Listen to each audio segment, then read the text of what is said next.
Hi, this is Corey with iGo Fitness. This week we're back with the resistance tubing, and it's going to help us out with a little bit of strengthening for gardening. So what I'm going to do is just tie this around the bottom of this pole here, make one little loop through, so it's not going to move on us. So if you're outdoors, you might want to make sure that it's underneath something that's facing perpendicular so it won't rise up on you as you do these exercises. If you're at home, you want to make sure it's below one of the hinges in your door so that as you pull up, the tube isn't going to fly up and down on you. It'll stay in relatively the same spot. So the first exercise we're going to do is a cross-body pull with two arms. So this is sort of mimicking pulling weeds or getting something heavy up off of the ground in a rotational manner. So you're going to be using the arms, but you're also going to be using a lot of the core and the legs as well. So you can start with underhand grip here, overhand grip on top. Step out till you get a little bit of tension. Reach in toward the object, toward the door or the pole, and just stand up and pull. If you want to add a little extra hip action, rotate or pivot on the hip here. Or pivot on the foot to really get that hip rotating.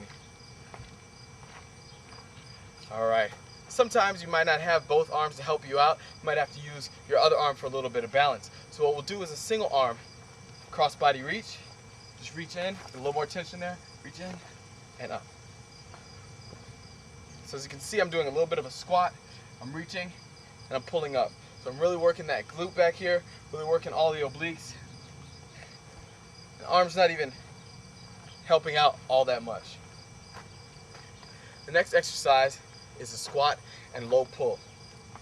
So what we'll do here is I like to hold on to the ends here, right where the attachment is, but you can also hold on to the handles.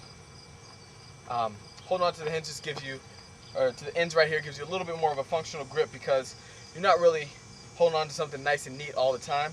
Sometimes it's a weed and they don't really come with handles. So here we'll work on a little bit of grip strength and a little bit of functional grip strength. So what we'll do is squat down, again having tension in the tubes, stand up, keep those arms nice and straight, and pull behind you.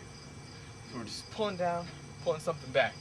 So again, it's just like pulling something out of the ground, dragging something heavy out to your garden, picking that up and pulling behind you. You want to keep those arms straight because you want to work on extending the hips, pushing the hips forward. So you should feel that in your glutes, and you also should feel that in your core right at the top of that motion. Up and back down. Up and back down. Again, these are all great exercises because they incorporate the entire body, which is something you may not think that you're doing, but you really are when you're out there working in the garden. Next, of course, if you're pruning or doing anything higher up off of the ground, you're going to be working the shoulders and the back. So we'll go with the simple chest fly. Just going to work the shoulders and the chest, obviously. So we'll have those palms facing one another, out nice and wide. You can stagger the feet for a little bit of support. And we're just going to bring it forward and back. Really important that you want to keep those shoulders under 90 degrees as you go forward and back. And for this, try to challenge your endurance. So really try to see how long you can do this and keep those shoulders up. Work on a little bit of shoulder strength, and that'll help you go for a little bit longer. If you got some work you need to get in before guests come or before sundown, you won't have to take quite as many breaks. And then of course, what you do on one side, you want to do it on the other side. So we're going to strengthen the back with a reverse fly. The hands in the same position, but now we're squeezing the shoulder blades.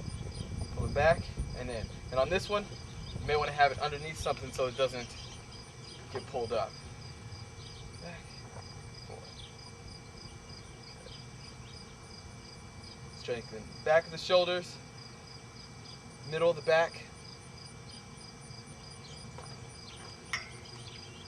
So there you have it. We got the legs involved, we got the core involved, a lot of lower body rotation, and upper body we're really working on a lot of endurance and shoulder strength.